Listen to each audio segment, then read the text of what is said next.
What is something that has happened to you, perhaps petty, but that you still get satisfaction from to this day? I'll start. So I was going to meet my boyfriend's parents. I was 19 years old. We were dating pretty seriously, and I grew up Mormon. So in Mormon culture, perfectly understandable, acceptable, expected age to be getting engaged, be getting married.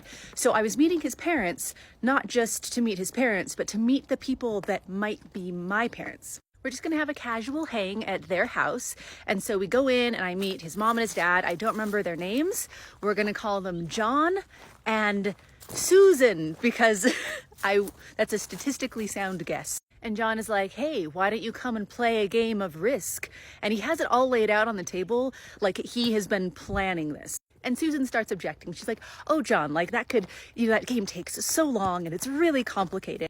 And I'm like trying to be game for things, right? Like I'm meeting these people for the first time. This might be my future family. So I'm like, sure, I'll come and play this game that I've never played before. So just quickly, so you can understand the context of how this game works. I'd never played it before. It is kind of a complex game, but like, they explain the basics and I picked up on it.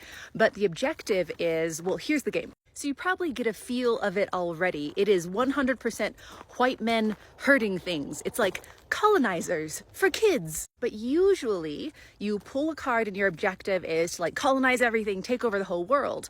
And again, I didn't know what to compare it to because I hadn't played this game before. And my card was more like diversify your portfolio. So like have, your little pieces in different areas. So we start playing this game and my boyfriend is white.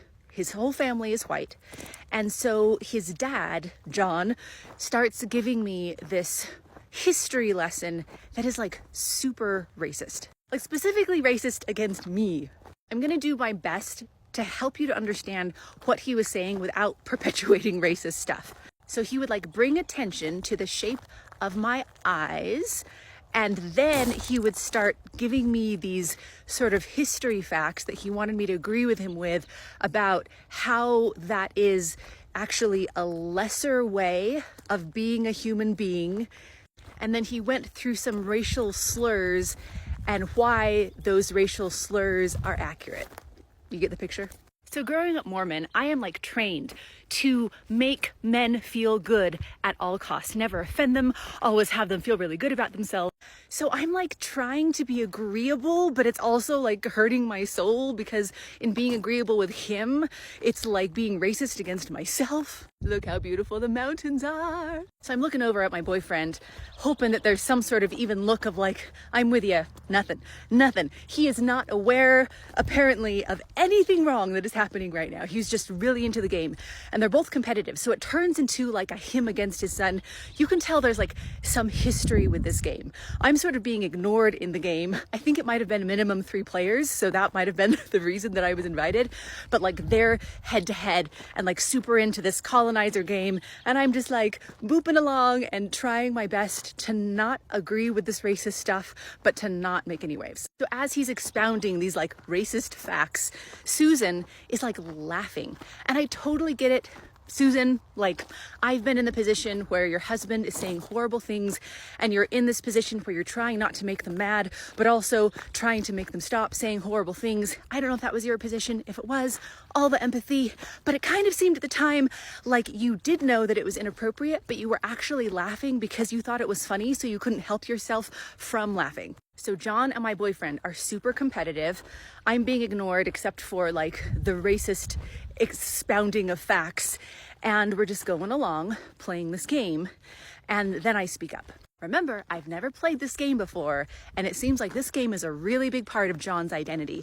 And it seems like one reason Susan didn't want him to play is because he loves beating people in this game and reveling over beating people. And I speak up to say, I think I won. And John stops in his tracks and he's like, what? I'm like, I don't know, I've never played this game before, but like this is what the card told me to do and I think that I did it. We all have different cards and they're like secret missions. So without looking at my card and without skipping a beat, John is just like, no, you didn't. He's like telling me without even knowing what my objective was that I absolutely did not win. Like he cannot believe that I won this game. So naturally I'm doubting myself. And so Susan comes over because I've never played this game before. And she's like, oh, John, I'm looking at the card and I'm looking at what she did on the board. And like, it really does seem like she won. And he like grabs the card all gruff and he's like, rah, rah, rah, rah. And still, he's just like, no, you didn't win. And everyone's like telling him like, yeah, John, actually like she won. Like, this is the definition of winning. And I won like really fast. Like, it's supposed to be this super long game. And I won in like record speed. And they were like making fun of me a little bit while I was playing, because the way I was playing was very different from how they were playing the game, because I just had this very different objective. Can we just take a moment and put in the comments the life lessons that you are seeing about how society and patriarchy works in this story? That's what's so satisfying. And there are two things going on inside me, right? Because one, I have had this programming of like, you must make men feel good at all costs. But on the other hand, it's a sin to lie. And so I don't sin, so I don't lie. And the truth is that I won. It was the first and last time I'd ever played the game. But the truth is that I won, John.